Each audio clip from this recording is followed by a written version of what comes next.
very happy to welcome Katie onto the Facebook group, and Katie works at Centerstage Dogs. So welcome, Katie. How are you? I'm very well. Thank you very much for inviting me. Or should I say works at Centerstage Dogs? You own Centerstage Dogs, don't you? You are Centerstage Dogs. So the reason why I asked you to come on, and you've got a wealth of experience within the grooming industry, and we'll talk about this, but you've also, well, I was saying earlier, you've also diversified in the grooming industry as well, haven't you? And people will know you as a pet groomer, and they'll know you for certain products that you've got out there which they can buy and use. And you've obviously concentrated on making groomers' lives better, haven't you, with your products? So yeah, I would consider myself to be quite a lazy person. So if I can see a way of making something easier, then I will try and work around something until I've got it perfect so that it makes my life easier. And if it makes my life easier, then it's going to make other people's lives easier. And if it's that good, then it's worth producing, isn't it? So that's how both the backdrop and the thumb things were born. Yeah, brilliant. And we'll talk about those in a bit later. But first of all, perhaps you can tell us how you got into this, how you got into the pet grooming industry, how long have you been doing it, and what attracted you to do it? Well, before I was a dog groomer, I was a dog trainer, and I trained dogs for film and TV, which is quite intensive. I'd been a trainer for 15 years, and we were traveling up and down to London and doing lots of big sets and stuff like that. And it's all it's great fun, but it's very intensive, one-on-one with you and the clients, or one-on-one with you and the producer and the dog on the day. And when you suddenly find out that you're pregnant and it's completely unexpected, yeah, it chucks this giant spanner into the works. So I had a standard poodle, and I'd been grooming her myself. And I thought I enjoy it. I like, as people might have seen, I do quite a bit of drawing as well. And I think that our work is basically just sculpture in fur. Mm-hmm. It's sculpture on a living, moving creature, and it is art of a form. No matter what breed you're doing, it's going to be some form of artwork. And so I thought, well, I'll until the kids, once the baby's born, and as soon as I can arrange childcare, I'll go back to training. And that was 17 years ago. Yeah. No one, if you told me then that I would get bitten by the bug and I would never go back to training again, I would have absolutely laughed in their face. So I'm self-taught. Oh, right. Okay. Didn't go to school, but there again, I had all the background knowledge of knowing about balance and conformation and all that sort of stuff before I started. And although she probably doesn't know it, Anita Bax was massively instrumental in my training, because I bought every DVD that she had, or video at that time. Yeah. and I watched every single one of them. I mean, now we're just so lucky, aren't we, because we get them, we've got so much on YouTube, and you go to places like the Groomers Gallery, and there are really talented, fabulous people around who are putting those videos up, but when I started there wasn't anything. It was just the DVD and you, and the DVD player wasn't even on a computer, was it? It was, we're talking 17 years ago. You had to run into your living room, watch how to do the cock ahead, run back, think, shit, I don't know what I'm doing, run back, rewind it, and then watch it again, and then go back in and then make a complete pig's ear of it. So it was very much trial and error, and thankfully I had some really nice clients who did keep bringing their dogs back, so I can't have been that awful. Yeah, but I do look back at some of the early photographs of what I groomed, and I hang my head in shame.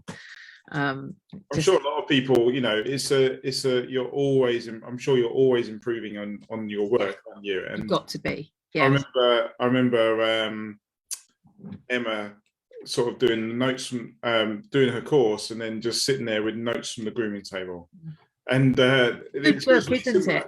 Sorry, it's a really good book, and very similar to what you were saying.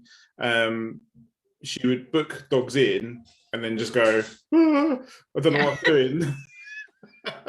So it's like quick flick through the notes, but you're kind of like a swan, aren't you? You're all nice and confident on the outside, and then paddling like video underneath. Yeah, absolutely. And I think now I've seen practically every breed out there. I only do small dogs. I don't do big dogs anymore. And I'm a big champion of crossbreeds, which is probably going to get a lot of flack. Sorry. Cockapoo lover. Yeah, I am a serial cockapoo, cavapoo, multi-poo, Pouchon, all of them. I just absolutely adore them. Absolutely adore them. Why not niche? You know, niching. Yeah, why not niche within your business? Because niching, you get to find your target customer a lot easier rather than going out and doing everything. Yeah. I mean, it says all over my website, the grooming, it's Centerstage Dog Grooming is the site for grooming. And it said that on the first page, I am a small dog specialist, 8 kilos and less. You know, take your giant, big, fat, hairy, obese things somewhere else and dark on their doorstep. But also, you work on your own, I believe. Is that right? Yeah, I do. And that makes a big difference. Yeah. Yeah. And so 17 years ago, what made you, how did you set up? Did you do it in your home or in a garage? Yeah, no, I started off, I had to take every single dog upstairs and bath it in our family bath, which then of course had to be cleaned down spotlessly to bath baby in afterwards. You know, my hygiene's always been quite good. Yeah. I had a grooming table which my husband bought for me at the LKA show as a sort of Christmas present, birthday present combined, that weighed about 45 tons. Yeah, there's no like hydraulic lifts or anything. Oh, no, nothing like that. No, one solid fixed table. And that was in my dining room on carpet. So everything had to be vacuumed. I mean, everything that could be wrong about the setup was wrong about that setup. And then we converted the garage, and it had been converted into a room already. And then we decided we'd convert the garage room, which was an office, into a dog grooming parlour. And that's where it all is now. And it really hasn't changed much since then. Yeah. And did you upgrade the bath? Have you gone hydro bath and stuff like that? No. I am, because of what I do, all the dogs are the same height. So my bath is a fixed height. My husband built it in for me. Yeah. He is a builder, so was a builder. So it's the stuff that he finds quite easy to do.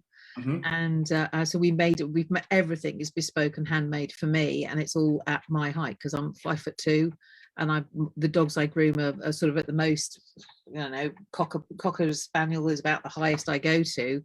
Yeah. So long as everything is under that height, then the table I've got is exactly the right height, and the bath I've got is exactly the right height, and I can lift them all in because they're little. Yeah, and I mean, what I think is really important to come out of that is, and I teach it on my startup course, is like I kind of class it as bootstrapping your business, and that's starting out with limited resources and not going out there and going and buying all the awesome equipment that is out there. There's so much out there now, isn't it? But but there wasn't anything out there to start with, really, was there? No, and we started with a bath, what I call a human bath, and we just poured like an inch of concrete in it to make it non-slip, and we had that 14 years. So we didn't, if it ain't broke, don't fix it. Yeah, is the way I look at it. I mean, we are just about to upgrade and rip everything out and put new stuff in, but I've been grooming there for 17 years. It is now starting to look really tired. Yeah. But the problem has always been, when on earth do you do this? Because there's always masses of stuff that needs to be done around the house. So if Steve takes any time off work because he has to work as well, then he's sort of slaving away in his shed that he's built to make backdrops. So my upgrade has just gone further and further and further down the calendar. Yeah, I'd like to say to people that are just starting out, you don't have to have all the Gucci stuff to get going. You can do a really, really good groom on a dog with a very sort of basic equipment stuff. I would say all of those tables that you buy, the ones that don't go up and down, and never, I'm short and they are never tall enough, so get yourself some decent elephant feet. And if you don't know what they are, go onto Amazon and look for elephant feet. They're like furniture risers, and they'll put a foot or a foot and a half up on the table, so when you've got those little dogs, they are actually at the right level for you. There you go. And the top tips, isn't it? So starting out doesn't have to cost you lots of money. No. And I suppose when you said when you do it, we had the same issue, but we used lockdown. I suppose lockdown was the time to get in there and rip stuff out. Christmas also. Well, Very lucky. I used lockdown to start teaching and educating my customers how they were going to deal with this and do the maintenance. So we just swapped onto Zoom, and I went in. I have seen nearly every client's bathroom now, and their kitchens and their tables, and they've all now got perfect setup for grooming their dogs at home. So because I invented the VIP scheme and brought that in about 2013. A lot of my customers pay me monthly, no matter what their grooming schedule is. So they might have a dog on a 6-week schedule, but they pay me a monthly fee, and that keeps the money ticking over for me. And of course, when lockdown came, it's like, oh, right, well, I'm not going to be able to groom their dogs. How am I going to give them their money's worth? So they all got, instead of they got a 2-hour groom, they got a 1-hour grooming lesson. Awesome. So you added value to that, didn't you? You sort of and of course now I'm really reaping the benefits of it. I haven't seen a knot in the last month. Wow. And I am Cockapoo City, so and not just shave offs. They're all 4 to 6 weeks, and their dogs are just beautifully maintained, absolutely beautifully maintained now. And I'm sure that's down to the fact that they all got really good training during lockdown. And how so you'd spend an hour with them, show them how to bath the dog, and then I just went through the whole basics of first of all how to brush out, then how to bath and brush out, bath and blow dry and fluff dry properly, what equipment to use, where to buy things like cheap blasters, because obviously they don't need the same sort of blasters that we have, but most of them didn't even know what a blaster was, and they were chasing their dogs around the room with a hairdryer. So we nailed all of that. Most of them now, because they're all the same size, they don't need to have a great deal of depth to whatever they're grooming on. So they've now all got a shelf built into their house somewhere where they put the dog up on the shelf. So they've got the wall behind it, it can't go anywhere, it's got 2 ends on it, and they pop the dog on the shelf, and it's just deep enough for them to groom on. And do you think out of that, obviously you've had better trained dogs and better dogs with better coats, but do you think you've had also more respect from your owners? Massive. They had no idea when we went in for that first lesson what they were going to get, and they had no idea what they didn't know. No, you don't know what you don't know, do you? Absolutely. Yeah, so it was an eye-opener for all of us. I thoroughly enjoyed it. I love training. I like training people, and when you get that aha moment with the client and they suddenly go, oh, that's what you mean. So that was really good. So they all got as far as bathing, brushing out, and light trimming. So eyes, round the ears, all the things that they needed to be really careful about. They were, I was able to show them with the model dog while I'm working on Zoom, saying, right, you can cut here, but you have to be really careful. This bit's called the tuck up. That's really, really, really easy to cut. So be very careful about that. All of the stuff that you would get taught in school now. Yeah. And all of them decided they'd never wanted to do it full time for a profession. No, I wonder if people were sitting here listening to you and going, oh my God, what if I taught my customers how to groom their dogs? Surely they won't come back. And we had exactly the same conversation with our mentor, who was like, right, you're locked down, you can't open, you need to get out there and start giving your customers education, show them how to do the nails. And we're like, this is counterintuitive, surely, isn't it? Oh no. There, go on. Where I'm going. Yeah. No, they really appreciate what I do for them now, and they can't believe that I can get it done in 2 hours. Because they were saying, but it took me 3 hours, because by lesson 2, or they had learned how to brush their dog out, or bath it and then brush it out and fluff dry it and make sure it was all combed through, so they had to do all of that for lesson 3, which was fine, but they had taken 3 hours to get that far. And then they had an hour's lesson with me on face trimming, ear cleaning, nail trimming, and that sort of stuff. So they were massively appreciative of how good we are, how quick we are, and how thorough we are. Yeah, so a lot more respect coming out of COVID or coming out of lockdown for you and your services, which people will then come back and say, I'm actually possibly willing to pay more for your services, because now we have an understanding of what you do.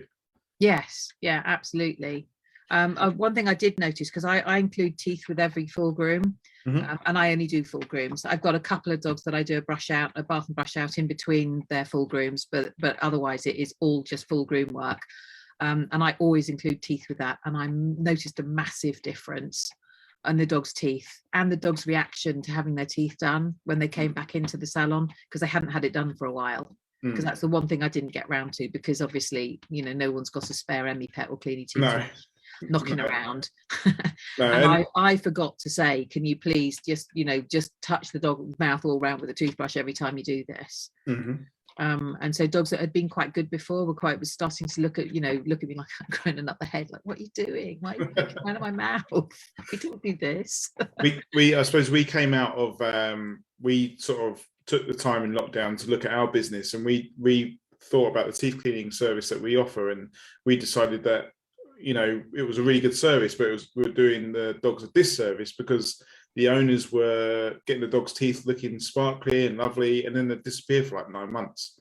And you know, it just doesn't, you can't do that. No, it's pointless, isn't it? Yeah, absolutely. The owner's wasting the money, because the plaque and the grime and the horribleness just rebuilds on the dog's teeth. So we came out of lockdown with a change to our packages, saying you need to book in regularly. If you're going to do your service, it needs to be a regular service. Yeah. I wanted to keep my bottom line the same, but I wanted to reduce the number of hours that I worked, or the number of dogs that I did, quite dramatically. So about 2.5 years ago, I decided I was going to do put teeth in as a full groom, so with every full groom service. So I put all of my prices up by 20 quid a pop, which is quite a giant leap. But they were going to get their teeth done at the same time, but they had to do enough sessions at 40 quid a pop to get the teeth to the point where they became maintenance. And then after that, they would be maintenance, because they're all 4 to 6 weeks. Yeah. So again, we've been dealing with this in the Facebook group for yesterday. Was a really good question about increasing prices, and I've spoken to a few people today about that fear of increasing the prices. So it is always scary. Yeah. You know, how did it go down with your customers? Obviously, you're adding more value to your services. Yeah, I worked out that 20% of my business could walk away and say I was too expensive, and I would still have the same bottom line. There you go. And one person walked out, so I suddenly had a lot of people needing services that I hadn't got the time to provide, which is a nice position to find yourself in. Yeah. So I just weeded out the customers I didn't want from that point. Until I got down to 2 in the morning, 2 in the afternoon. It was 5 days a week. Now it's 4 days a week. So you thought, right, I'm going to lose 20% of my customers because my price is going up. That's what you're banking on, I suppose. Yeah, I was, quite literally. And then you put your £20 onto their price with an added service, and you lost one. Yeah. Okay. The fear. And do you know what? It actually made me feel quite angry. And quite cross that these people had been accepting my services, but would have been happy to pay extra anyway. Right. And not one person said, you know what, you're not charging enough. They never ever do. So hold on to that fact. So they'll be walking into your salon and accepting your £35 show award-winning groom. They'll never turn around and say, you know what, that should have cost me 90. That's it. And maybe they don't realise. Maybe your customer don't realise that. They do, Bill. Do you? They're women. They go to the hairdressers, for God's sake. If you have a 2-hour appointment in the hairdressers and you escape with spending less than 75 quid, you are onto an absolute winner. Yeah, it's our mindset, isn't it? It's our own inner values and our mindset that holds us back. Absolutely. And just because you can't afford it doesn't mean your clients can't. Yeah. That's another biggie, you know. I mean, if anyone who's ever been absolutely rock bottom, sat in the bath with a razor blade thinking, my God, I can't do it anymore, because they owe 5 quid and they can't pay it, your perception of that £5 is that it's this massive debt. But to anybody else, what's a fiver? It's they lost it behind the sofa. And a lot of your customers will feel the same way about your grooming fee. Yeah, and you know, I get a lot of private messages from people, and we have a lot of comments in the group about price increases, and it's like, my clients won't accept it. I've been talking to someone about adding VAT to their prices today, and it's like, they will. They will accept it. And if they go elsewhere, it creates space for new people. Yeah, who will pay it. absolutely. Yeah, absolutely. I mean, I've had that in my business of grooming seminar for years, that those 3 people who leave will create 3 spaces for people who are happy to pay your new prices. That's it. It's our fear and our mindset that is the barrier. So that's good. So maybe go on. I do happen to have quite a nice bunch of clients, and there are quite a few of them who can afford a lot more than 1 or 2 of them that I know are really struggling. You know, the ones who turn up in the 15-year-old battered car, generally that's their dog car, you know, the posh cars at home. But I have got a couple who I know just can't afford it. So when I whack the prices up for everybody else, I think, okay, and I'm going to stick an extra £1 on so that X can have her groom at the same price. And there are a couple of clients whose prices just haven't gone up for like the last 10 years. Yeah, and I think what's important about that is, again, and I explain this to some people I work with, it's our business, isn't it? It's your business, so you can do that. Yeah, absolutely. You want to make those help decisions. Some people who are just spectacularly lovely and helpful to you, and are just really nice people who can't necessarily afford your services. So whereas I wouldn't do that to somebody who expected it to be like that, I will quite happily do it for somebody who really appreciates it. I've got 2 clients like that. So. And I was talking to someone again on my way home, and we were discussing the direct debit option, and I didn't realise you did a direct debit payment. And again, offering direct debits, offering the people the ability to pay by direct debit, monthly, budget. Also, it makes it more affordable for them, doesn't it? That's right. Well, Savvy have just released their new VIP scheme. So I'm in the process now of moving all my customers over to Savvy Pay. So it's not direct debit. It's you'd have to ask. I have to ask Lisa about it. It's that it pre-authorizes their card or something. So I'm not really good on that sort of stuff, but it holds on to it every month. It will charge their card. So they get charged on the card rather than it being a bank transfer into your bank account. But that does mean that I can just go straight into Savvy then, and I'll be able to see exactly who's paid straight away. It won't be another thing that I've got to do, go off to the bank account and start ticking off down the list to make sure everyone paid. So are you happy to talk about the VIP scheme that you... Absolutely. Has anyone got any questions on it? There's people watching, so let us know about it, and if the questions come in, I'll sure. Okay, fine. It's something I set up in 2013. I had a business mentor called David Wheel, and he was the one who suggested it. And I said, you've got to be bloody joking. There is no way on this planet that anybody is going to pay me monthly for a service that they receive on a 6 weekly or then 8 weekly or even 12 weekly basis. And he said, you'd be surprised. And he showed me how to work it out, that, you know, basically you just work out. So to make the maths spectacularly easy, if they pay 60 quid for a groom and they come every 6 weeks, it's £10 a week. And you times that by the number of weeks, which gives you 52 weeks, and then you divide that by 12, and then that is what they pay you monthly, more or less. Well, I mean, I've tweaked it a bit. I've got a VIP calculator on my website, so you just put in how many weeks, and it put and how much they pay you right now and how many weeks, and it spews out how much you charge them per month. But it rounds it up a little bit as well, so that just so that it's a nice round figure, because who wants to pay £45.15 when you can say 46? Yeah, that's it. Round up. It always rounds up. Just rounds up to the nearest pound. But I worked out if each one just tips over, so you're making 85p to about 85p per client, and you've got 100 clients, and it does it every single month. It's about £396 a year you're earning. There you go. Just rounding it up. So it sort of makes sense to do it that way. And no one's going to miss it. So, and I've not yet met a client who's gone, oh, well, actually, I've worked out my price, love. You're out by 85p. Well, that's it. And also, I will say, you know, it's easier to put your prices up as well, because you just say, well, your direct debit's going up by £3 a month, rather than, like, you know, or the bigger figure. Yeah, absolutely. Yeah. So, you know, this year, I think mine have gone up quite substantially, because I think that we are going to have a really rough time next year. As my dad used to say, feel it in my bones. I think it's going to be spectacularly hard for a lot of people and so I've gone up by 6.5, 7% across the board. So it's been between £5 and £7 on every groom. And do you find it's easier because you explain it as in a monthly amount rather than a? I tend to just send them out the VIP quote for that year. Right. This year your price will be, and every now and again you get somebody go, oh, and I've said, well, you know, in that same time frame, last year it cost me £47 to fill my car up with fuel, and this year it costs me £55 to fill it up with fuel. It's gone up by £7 or £8 just to fill the tank up. So yeah, your price is going up. I'm really sorry about that, but take it up with the others who are forcing it, rather than, because if prices didn't go up all around me, I'd happily work for the wages I'm on right now.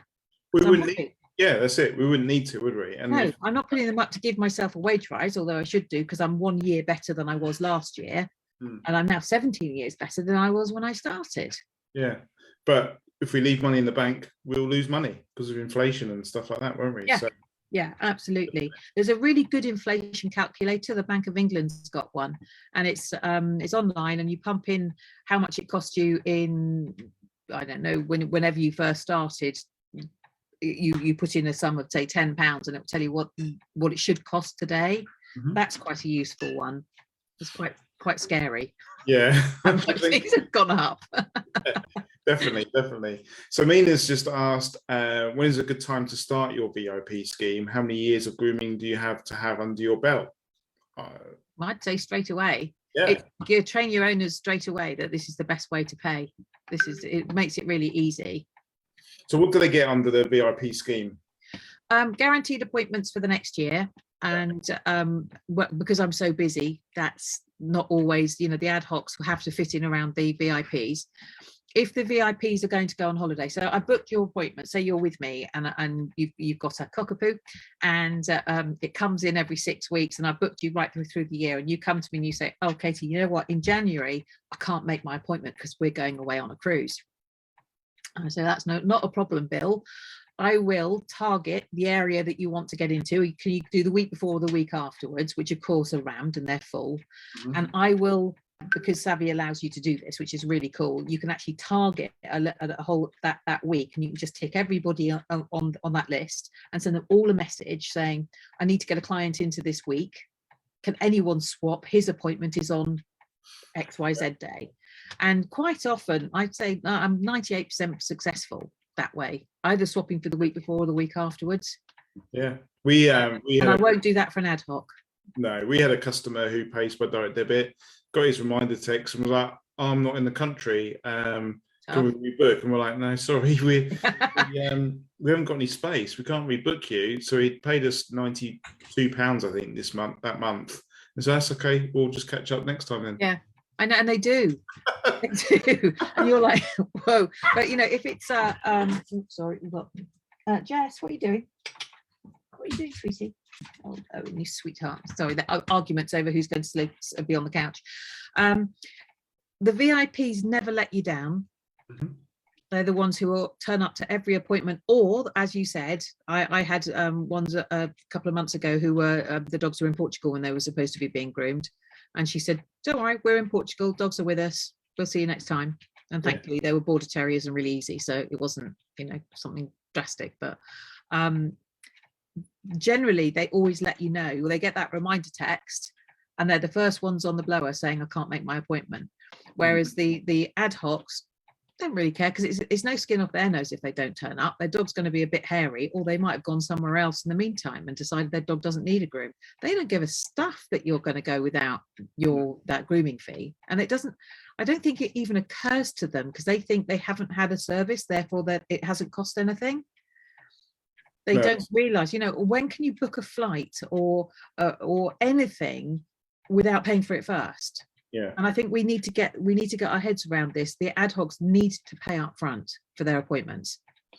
Definitely. Been talking about deposits this morning. You know, one thing to be able to take deposits, you need a card machine. Yeah, absolutely. Get that into your business. Yeah, too right. SumUp's done me really well for the last couple of years. I've just moved over to Savvy Pay, and their machine's absolutely brilliant as well. But yeah, I think that the ad hocs actually should pay 100% up front. I don't think you know, a small deposit really is enough. Did you find, so we introduced our direct debit scheme. We didn't call it a VIP package. I think we missed out a little bit there, but we introduced the direct debit scheme. Did you find you have to go out there and be proactive with your customers for it, or do they sign up to it willing, like, oh yeah, I think it sounds so much better, doesn't it? You know, your dog's costing you 60 quid for your 6 weekly appointment at the moment, but did you realise you could be paying 40 quid a month for this? It does sound like they're getting a much better deal. So I didn't have a problem at all. I just said it really helps with my cash flow. I'm a small business, and it really helps me with my cash flow, and it helps my customers' budget. Although you probably don't need to, because you're clearly loaded, because your car costs more than my house. No, but you can hit them elsewhere, because you're like, well, actually, it cuts down the amount of phone calls that you need to make to us. It means that, you know, when you've suddenly realised that your dog needs grooming, you've got an appointment, and you don't miss out because we're too busy. Yeah, because it's not a great surprise. Dog hair grows. My entire business model depends on the fact your dog's hair will grow back. And I have a laugh with them about it every time. But, you know, I know you're going to need an appointment either with me or somebody else in 6 to 8 weeks' time. Yeah. And there are only so many appointments that I can sell in a year. So if you're a VIP, you're guaranteed those appointments. And as soon as my VIPs are settled for the end of this, at the end of this month, I'll have pre-booked all of 2022, and I've already put my holidays in, the days that I'm going to take off, and I do dog shows as well, the grooming shows. So I'm now booking a Monday out for afterwards, because otherwise I just get so tired. I find them really, I love them. I really love going and seeing people and doing the shows. I find I'm knackered the next day. So, because it often involves driving up to Birmingham, which is like 2 hours for us. Yeah, it's quite a lot of Birmingham. The Stoneleigh ones are great. But I think I'm just missing a trick. I think I take the Friday off now anyway. So we drive up on the, I have the Friday to sort my life out. We drive up on the Saturday, set up Saturday night, do the show on the Sunday, but then to break down on the Sunday and drive home and then be back at work the following morning. That's a bit exhausting. No, that's it. And you find once you've booked them all in, and that's an important point that you made, actually, you book your holidays first. Yeah, get all your holidays sorted. Yourself.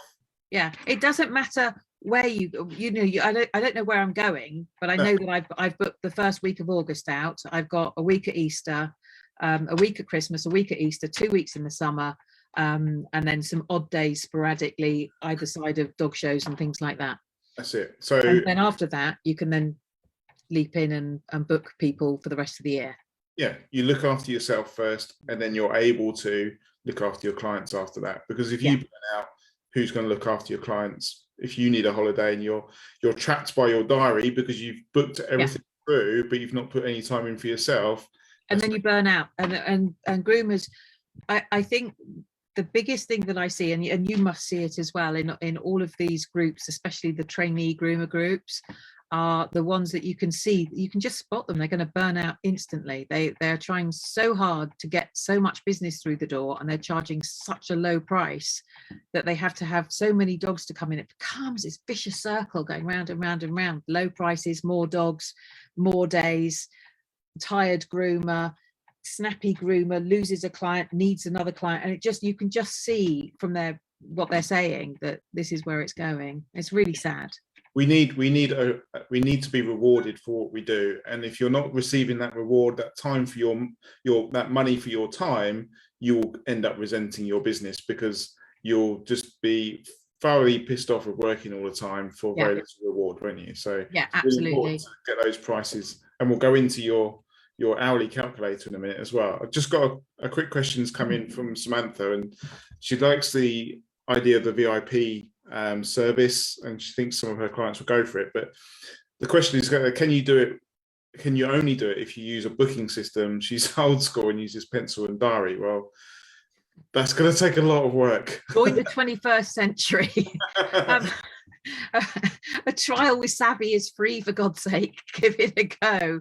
And they've introduced all sorts of interesting things now, like that new customer portal thing, so that I introduced my clients to that last month and said, you know what, you can actually log in yourself and update your own details, and there are 150 of you, and there's only one of me, and if it takes me an hour to update everybody because I'm dyslexic and I have to be so careful with emails and everything else, could you please just log in, check your details and update them for me? And within over a weekend, everyone's done it.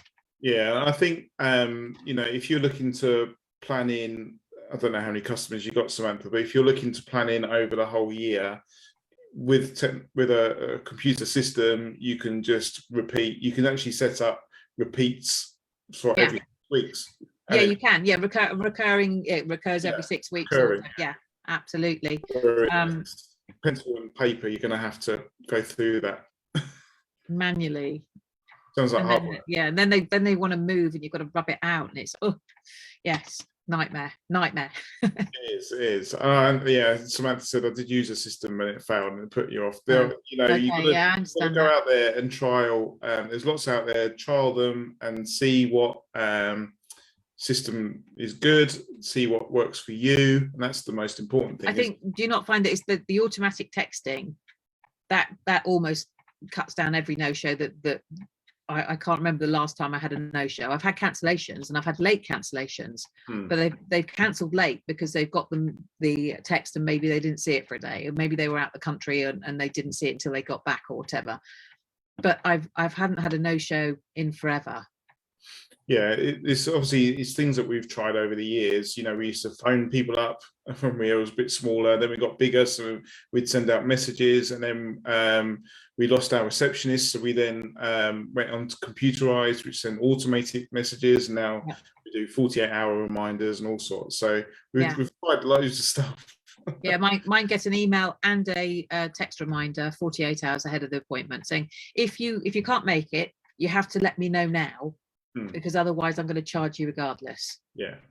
And I think what people will see when they hear this and watch this and listen to this is the language coming from you is all very positive, and it's very you take the leader. You're the leader within your business. It's my business, and I have to run it in a certain manner.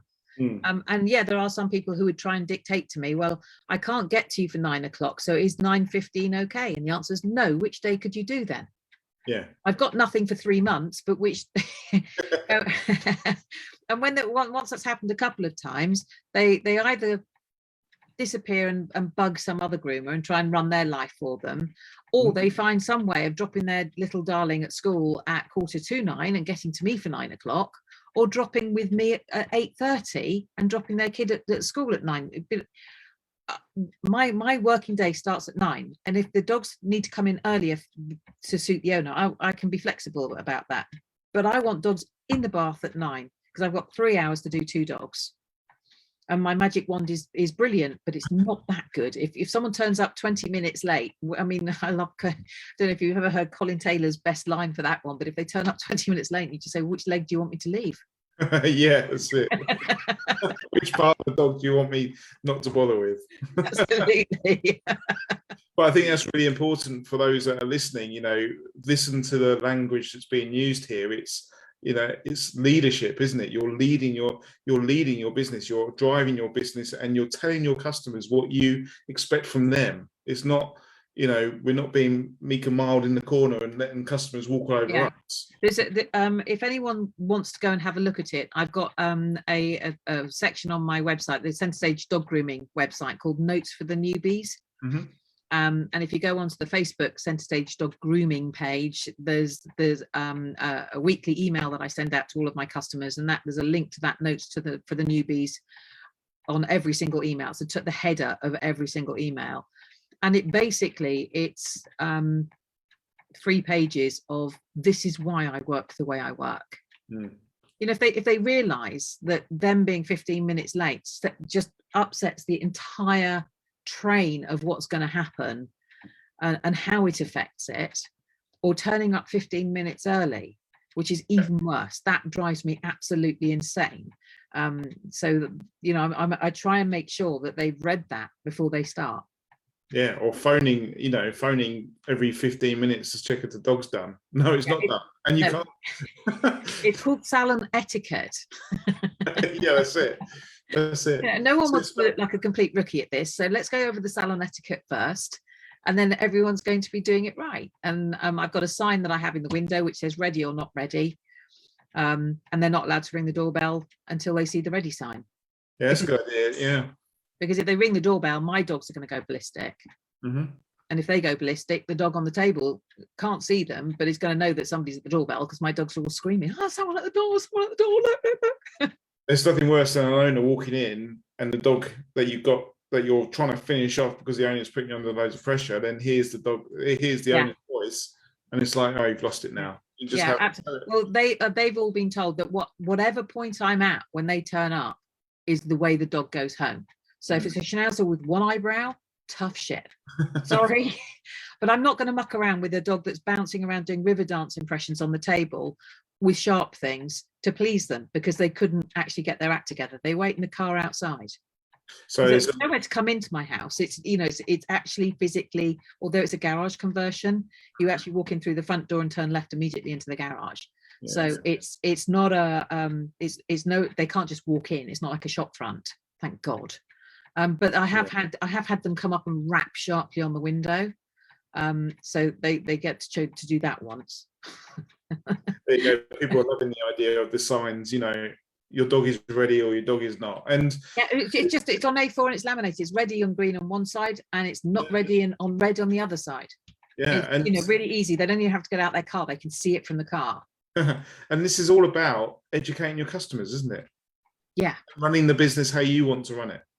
Yeah, absolutely. Well, if you have, I have 2 dogs that come in the morning. So they come in at 9 and they're finished at 12. Mm-hmm. And so the pickup drop-off is at 9. So I only have to deal with one set of drop-offs, and then I only have to have one set of pickups at 12. Mm. And they know that if they turn up early, it could be their dog on the table that's going to go home with.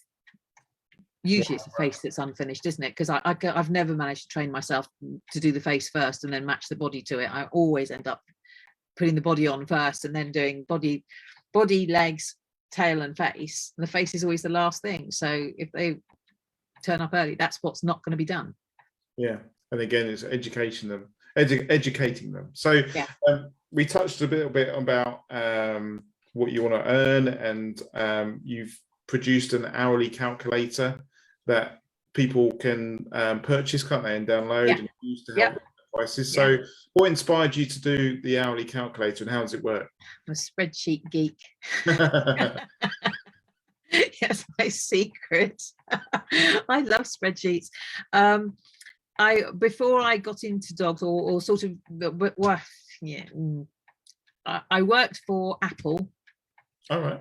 I was in tech support, so patience is probably something which is being instilled into me, and I started off in secretarial college, and then I got headhunted by Apple, and then they put me in tech support because I seem to have the right sort of aptitude for training people how to do things, and I just love Microsoft Excel, the way it works, the way you can crunch numbers and stuff.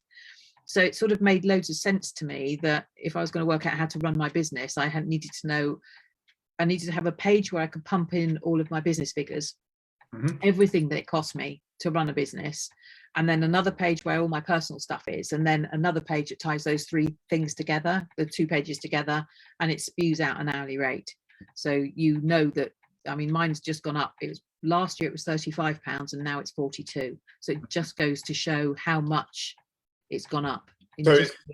So it's gone up because you've adjusted your personal spending, is it right? And because you adjusted your personal spending, which she's now saying, well, you need to adjust your pricing, for your business to match. Yeah, absolutely. And in that, I think it's really important. It's not just I spend 30 quid a year on ear cleaner, for instance, or £100 a year on shampoo, whatever it is you're spending. I know that I'm going to go to Crufts, and Crufts is going to cost me minimum of £1,000. Wow! Because I do a lot of my shopping there. I network, I meet lots of people, I'll see lots of new products. Well, not so many new products these days, but you know what I mean. You've got the hotel, you've got the because who can do it in one day? It's such a large show. And it's not really enjoyable to drive up there, do it, and drive home again. It's just such a big long day, so I would rather go up there and actually do 2 days now. So you've got your tickets for 2 days, you've got your hotel for 2 nights, maybe 3 nights, you've got your food and everything else. So if you get away with spending 1,000 or 800 to 1,000 pounds, then I think you've done quite well. But you need to budget for that. That has to be in the hourly rate calculator. So you get out what you put in, don't you, really? Yeah. So, you know, my hourly rate calculator, I've budgeted for all the things I want to do, as well as the things that I can, you know, that I have to do and have to buy. So there's always going to be things like the shampoos that you use, and the spritzes, and the scissor sharpening, and the new equipment, maintenance of old equipment, leases, all of that sort of stuff has to be paid for. And then there's a wish list of the things that you actually want to go and do. So if you stick those in as well, the symposiums, the workshops, which I suggest that everybody does, you know, I budget for 3 workshops a year, and then every grooming show going. Yeah. Because you just learn so much every time you go out. And if you budget for that, that's why my hourly rate is what my hourly rate is. Yeah, so a lot of people struggle, don't they, with putting their prices together and knowing what to charge, and they so ring round everybody locally. Yeah, don't do it. What do you charge for an Alsatian and a Chihuahua? Soon I'm going to start, when people start putting things into the group saying how much for a Labrador, I'm just going to say £1,000. Did you charge that? Yeah, price check for a. You know, we can't compare ourselves. I can't compare my business to your business. Oh God, no, because we're totally different. That's it.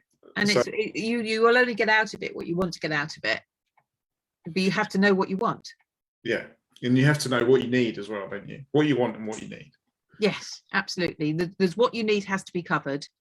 And if I went for never leaving the house again, and never going to a show, and using the basic products, and running my equipment into the ground and not sharpening things and everything else, I could probably shave it down to maybe £30 an hour and still make a living.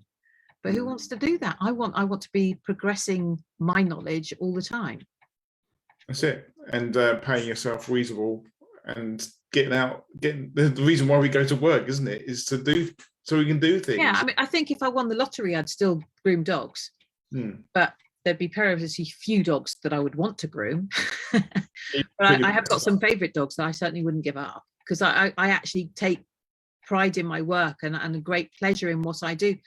But that's because I have the luxury of time to do it.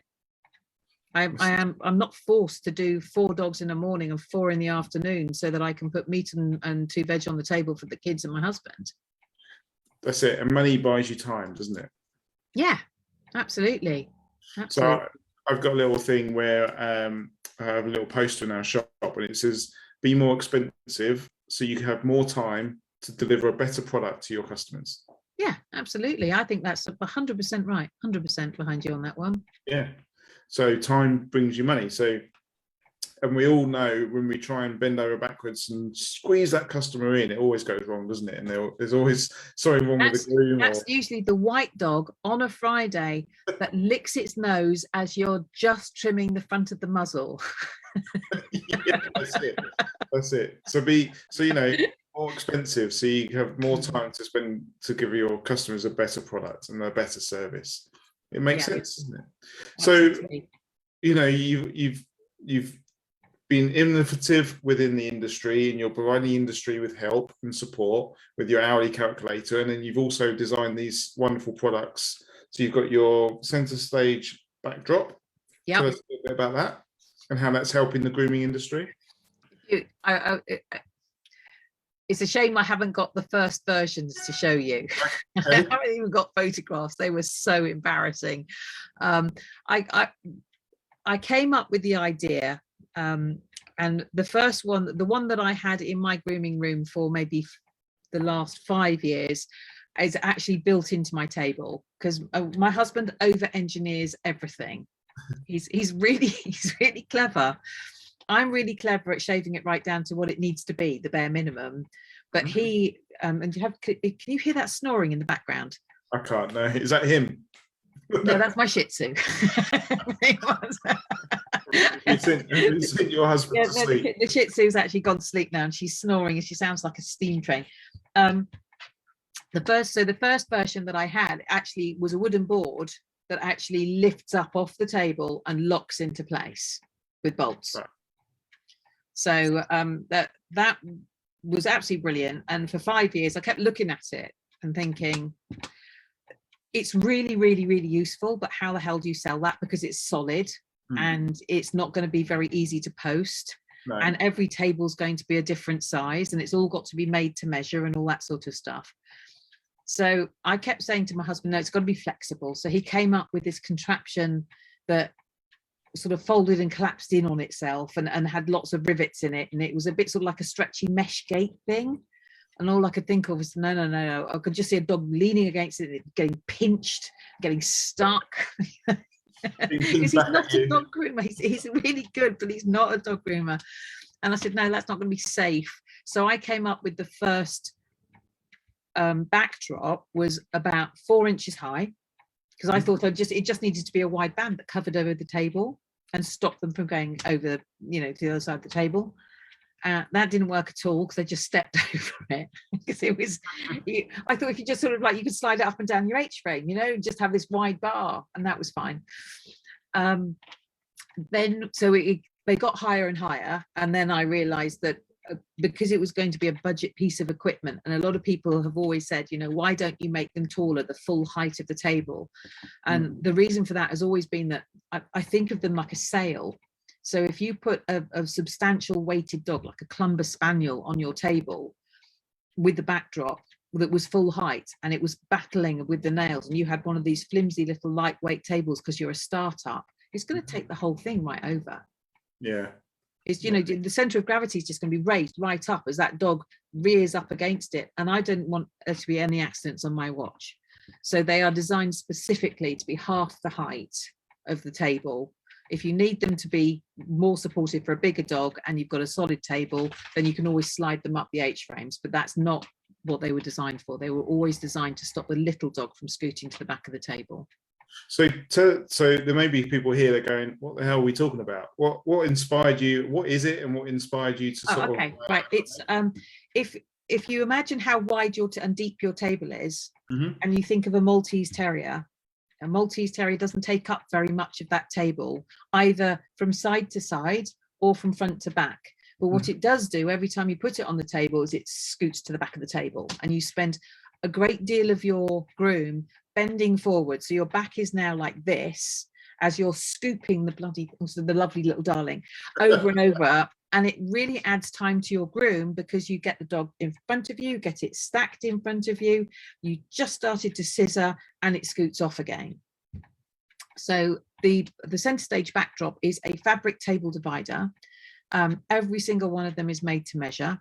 It's you measure in between the H-frame bars, and you give us that measurement, and then Steve does some magic, his version of an Excel spreadsheet on it that comes out with exactly the right measurement. So you've got like a 1/4 inch gap, and it's attached with bungees. So it's like a very taut trampoline, and it basically divides your table in half where the H-frame is. Now, if you've got a movable H-frame, you could move that backwards and forwards to make it deeper or shallower, depending on what you're using.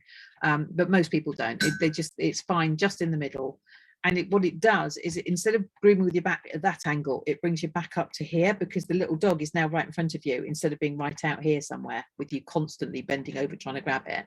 Yeah. So it keeps your lower back and your shoulders straight. So, because I was suffering enormously with pain up here, right between the base of my neck and between my shoulder blades, I was in screaming agony, and at the point where I was going to give up before I put that board up. As soon as I put the board up, the pain went away. Excellent. So I knew that was the answer and what it was for, but it just wasn't a way of getting it to the people until we decided to do it this way. And now the first ones we had, the first ones we did weren't great, I have to say. They did the job, but they weren't pretty. And the ones that Steve now produces 3 years down the line are just, they're really professional. The hems are glued and sewed. It's not just sewed. It's all, it's professional standard work, and made to measure. They're great. Do you bring these along to do you do the trade shows and you bring these along to sell? Yeah, I have one of those cheap rickety little tables because they're light to take to the shows. So what you do at the show is you make you make an order, and when you go home you measure up, and then you just ping me over the measurements, and then we make them from that. Or you go onto the website and buy them and do the same thing. Yeah, awesome. And we'll put all your details in the chat box later, and obviously when it's on YouTube, we'll put all your details on there as well. So you've done your hourly calculator, your Centerstage backdrop. You didn't stop there. What came next? It was your thumb thing, wasn't it? Well, my research and development. Well, me and my son, but it was Colin Taylor's idea. So I'm not going to lay claim to that. I'm just wondering actually whether I can, if I've got a pair of scissors down here with them in. I did have some. I should have got this ready, shouldn't I? They would have been so much easier. Are the backdrops made in different colours? Yes, they are. The backdrops come in red and blue and teal and grey and purple and pink. Awesome. So that's just a question that came in. yes, yeah. The red one is the one that I use most. Which probably sounds a bit weird, but I like to scissor against a solid coloured background, because if I can scissor against a solid colour, if it's not cluttered, I get a much better line. Right. Yeah. And you need to see the back of my table with all the rubbish on it. It's so cluttered. It's really, really bad. So what inspired the thumb things? So Colin gave me a call, and he said, I've had this idea and I've been batting around with it for years. And I know that your son prints things with his 3D printer, because he bought I think we did, in the end we did 790 visors for the NHS during the first lockdown. So he's got really, really good. He's 17 and he's a whiz with all of this sort of stuff. And so I said to Colin, I'm really sorry, mate. I don't think you understand how a 3D printer works. It prints hard things, and if you want an insert that goes into the thumb hole of scissors, it's got to be squishy. And so she's really putting me off now. I can't even poke her, and I can't even chuck something.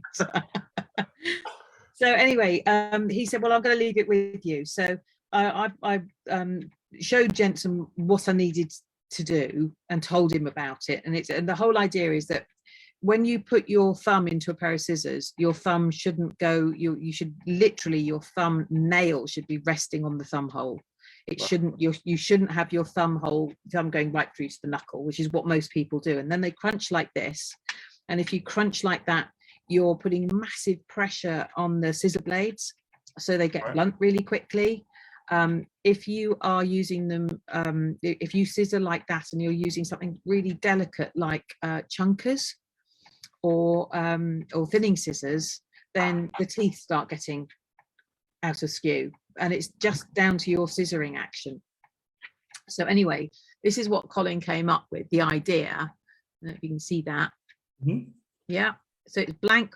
Oh, I keep remembering the camera. I see. So it's solid on one side. Solid on one side, and then it's got a space for your thumb to go on that side. So it doesn't matter, even if you've got long nails, they just sit in there, and it just allows you to open the scissors a lot wider, and my thumb can't go through. And I am now, after all these years scissoring dogs, I'm as fast now scissoring as I was using comb attachments. Yeah. And that took me a month to retrain my hand so that I can now scissor. And I don't have them in every pair of scissors, but I've still got them in things like my Roseline straights, the really big ones. I absolutely adore those scissors. I love them to pieces. And they are like my first pair of scissors, and I've still got them. You know, the big chunky gold ones. Yeah, you still keep them sharp. Yeah, God, no. And what's his name? Mike Westbrook. He put serrations on them, micro serrations on it for me. And I just love those scissors to death. So those are my original Roseline curves, the first pair of curves that I've got. I still got those as well. But I mean, these are just little cheapies, but Yeah. this is, but it just gives you the ability to open the scissors and use the whole of the blade of the scissors, and it just makes your scissoring action so much better that it's just your thumb that's moving and not the whole scissor bouncing around. Does it help your hand as well? Does it help? Yeah, I found for the first month I was getting not repetitive stress, but it was because I'd been scissoring one way for all of those years. I had to retrain those muscles, so I found my hands ached a bit. Yeah. But now they don't ache at all ever. And I used to find that after I'd done it, well, I used to avoid scissoring, to be honest. I'd scissor around faces and everything else. I was a comb attachment queen, but now I actually like scissoring.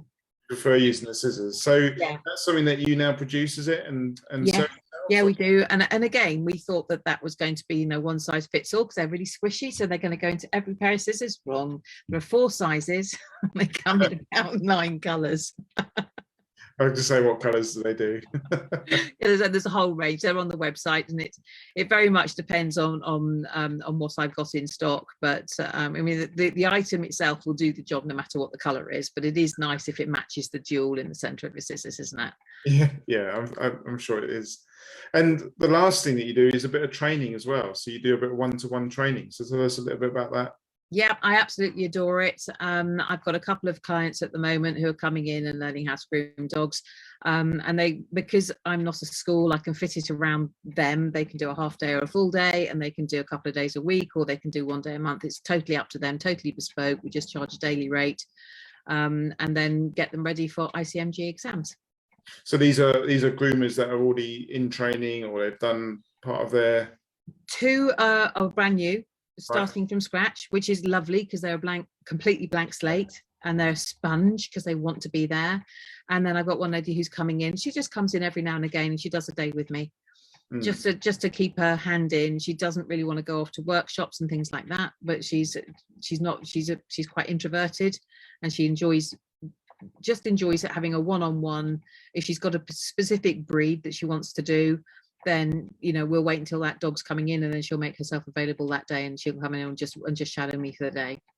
It sounds like you could have a crossbreed training package, couldn't you? Learn to be awesome. I have everything. Learn to be awesome at cockapoos. Yeah, absolutely. Multi-poos. They're just so lovely. They are so lovely, and people get this whole crossbreed thing. They get their knickers in a twist about it. They hate cockapoo owners because they have unrealistic expectations, and all these owners need is a little guidance and a little helping hand and some compassion for their dog. And then they eat out of your hands, and they spent thousands of pounds on the dog, so they'll spend hundreds of pounds on the grooming. Yeah, I mean, let's face it, it's not the dogs, is it? It's the fact that they're just not being brought in enough. And then maybe, Emma came home today and was talking about some customers and some issues that we've had during the day with pickups and drop-offs and being impatient, with customers being impatient with us. And I said to her, is it something that we do? So we always sort of look back on ourselves, don't we? Are we educating that customer enough? Is there something that we could do within our business to change the fact that people don't understand, we'll phone you when your dog's ready? There's something breaking down somewhere. So is it something that we can do better? I can't work that way. I have to have a fixed schedule. It really, if I said to them, I'll phone you when they're ready, the dog would never be ready. Ever, because I'm a perfectionist. If I know I've got to get, I bath 2 dogs at the same time. I blast the short or the finished haired dog first, and then that goes into the drying cabinet. Then I blast the second one, that goes into the drying cabinet. Dog 1 is now dry, that goes on the table. And I explain this to the owners in excruciating detail. And yes, your dog or the other dog may be ready at 11, and the other one's going to be ready at 12. But it does mean that the dogs get plenty of breaks in between times. And if you turn up at 11 to pick your dog up, the dog that's being picked up at 12 isn't going to know that that their mummy's not round the corner. Because everyone the dogs get used to it. They're in from 9 until 12. And again, we do the same. We have our dogs in But sometimes they just don't understand that. And again, it comes down to that language that you're using and how you've set up your business, isn't it? You're the leader in the business, and you're leading your customers, and you're telling them what you expect from them rather than them. Yeah, and reminding them, like, the clocks go back in on October the 27th this year. Is it backwards, forwards? I know, but it's March forwards and fall back, isn't it? It's yeah, dark. so, yeah, it's dark. It's just bloody dark. And I don't like walking my dogs in the dark, and I don't like doing my chickens in the dark, and I don't like doing a whole bunch of stuff in the dark. So I split my day and make the middle of my day wider. So as soon as the clocks go back, the following week we do 9 till 12 as normal, but then the afternoon shift becomes 2 till 5. And that builds in a 2-hour break in the middle of the day. So if I need to whip out to Tesco's because we haven't got any milk, or I need to walk the dogs, or I need to speak to a client, or I have to go to an appointment myself, or I need to do something, you know, have an appointment over by Zoom with somebody, I can do that. It builds in that time. It just gives me a 2-hour daylight window, which is, I think, absolutely vital. And again, I like that because you call it your winter hours, don't you? Yeah, you're going into hours, my winter summer hours and winter hours, yeah. But again, what that tells me is, again, it's that time, that money buys you that time, doesn't it? Because you know what you need to charge, because you know what you want to earn, and you're brave and go out there and tell people what you want to charge and get that money. It buys you that time to be able to do that 2-hour break during the day, doesn't it? Yeah, and I rarely I rarely have a break. I mean, I will eat on the go. I'm quite organized. I've got an absolutely fabulous stove that we bought secondhand on eBay, and I had it about 6 months, and there was a button on the right hand side, and I had no idea what it did, and I left it on, and I'd put some plates in the, you know, in the storage at the bottom. You've got 4 ovens, you've got a grilly sort of thing, and then 2 ovens, and then storage underneath. And this was like the 4th or 5th secondhand oven I'd had, and this one was in black, and that was the only difference. And I went to get these things out, and they were bloody scalding hot. I mean, hot, burny hot. And I realized, to my absolute delight, that this bottom oven is actually an oven. It's a slow cooker. Yeah, excellent. So so now dinner goes into, nearly every dinner's a slow cooker dinner. Everything gets chucked into the same pot. The Scott Bapty recipes are absolutely fantastic. You chuck the whole lot into a casserole dish, stir it round, whack it in the slow cooker, and it's coming out at 6 o'clock, absolutely beautiful. So can't recommend that highly enough to anyone if you get a slow cooker, because it buys you all this time. But you know, things that don't need to have all that time for cooking can be set at lunchtime. Because outside of being a dog groomer, I'm a wife and a mother. And you know, we were saying off before we came live, you know, some people would love to have half an hour in a day, but you're able to book that 2-hour slot, aren't you? Because you're getting what you need from your customers. Yeah, because I need to have I aim for a turnover between 250 and 300 a day. That makes me happy, and that pays my bills. It doesn't pay your bills, and it doesn't pay Mrs. X's bills down the road, and there'll be other groomers up the road who are doing like 9 dogs a day for that. You know, it's ridiculous. You can't burn out. You've got to set your prices as to what you want. You need to know what you need to earn, and then you need to know what you want to earn on top of that. And you have to have your rainy day fund, and you've got to have your tax pot to one side as well. So all these little things have to be worked out. That's what the hourly rate calculator does for you. So every year it's just a really good exercise to go back into it, whack your figures in this year, and see what the difference is between this year and last year. You know, do your prices have to go up? And invariably the answer is yes. It will be, yeah. Yeah, it's going to be. Yes. Well, we'll put all those links in there for people to go and explore, and they can download your spreadsheet, can't they? Yes, it's an automatic download from the website.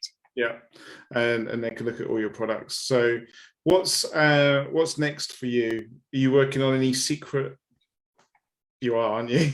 But they're all secret. So we've got more products to look forward to in the new year, or 2022, 2023? It will be 2022-ish, yes. Crufts? No, no, probably not for crafts. Crufts is normally quite early, isn't it? Yeah, yeah. I haven't actually done crafts. I've never actually made that commitment to taking 5 days out of my grooming. I think when I originally started this business, Emma was like, "You need to be at Crufts," and Yeah. I might be there next year. I think lockdown, it was all cancelled, wasn't it? So No, the first lockdown. oh no, it was just after Crufts, wasn't Yeah. it? I'm I was there. I took an American friend, and it was her life's ambition to go to Crufts. Like, I'd like to do they call it is it the Westminster they have there? I don't know.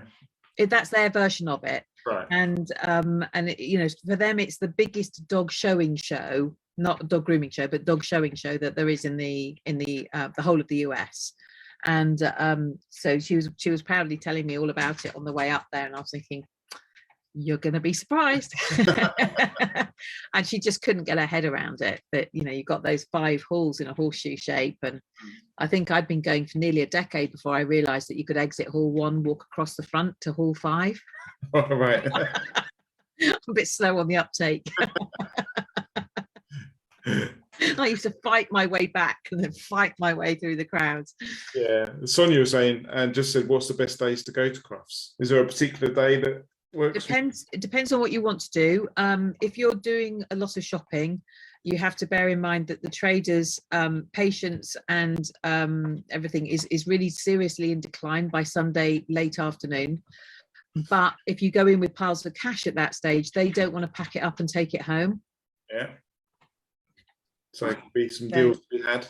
There are always deals to be had, and you know, go chat to people. Yeah. Because that's where you get your deals, and and you know, you make friends for life, I think, when you go. Yeah, and I've been using Wild Bosch products now for forever, and I met them at a trade show. It wasn't at Crufts, but the Pat's trade shows, the one in Telford and the one in Sandown at the race courses, they are really good shows to go to as well. But I think the best one so far that I've been involved with is Groomfest. Yeah. Groomfest it did really, really well for me last year and this year, and next year it's going to be a 2-day show, which is absolutely brilliant. It's all in the diary, and there's, you know, oh yeah, putting all the dates of all the shows in the group so people can keep up to date with what's going on. Oh, have you got all the show dates? Because I haven't. I don't think I've got. Oh, brilliant! I don't think I've got them all in my diary yet. No. I know I'm going to have to move a few customers. I've been putting the customers through next year because I know I've got a couple of show dates that I haven't put in yet.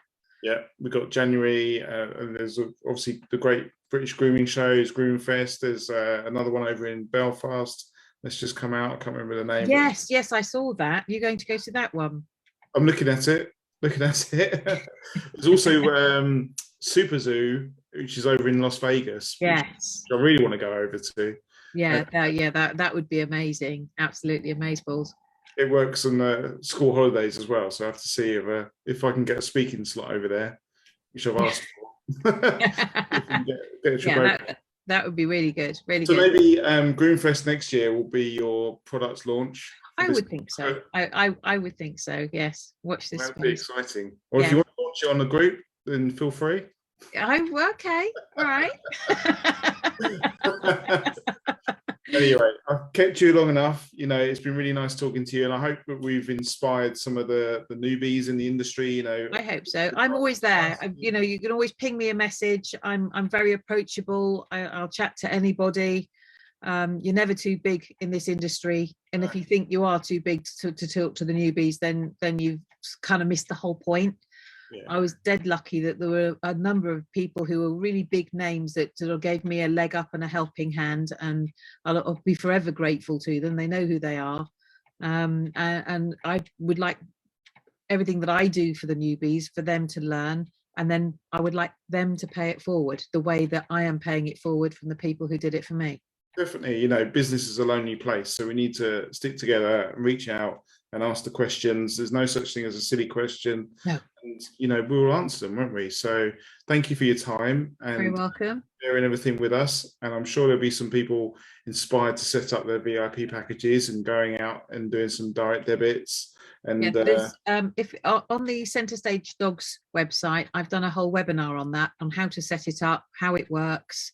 I'll probably redo it now that Savvy have launched their VIP stuff, so that there'll be a Savvy version. Well, not redo it, because you can do it for yourself or you can do it via Savvy, but I'll probably redo a Savvy version as well, so that people can see that. And there'll be 2 versions of the calculator going onto the website, because the Savvy version works out how it works for Savvy, as well as the number of appointments they're going to get per year, because Savvy have got a clever countdown scheme so that you can see how many appointments they've got left.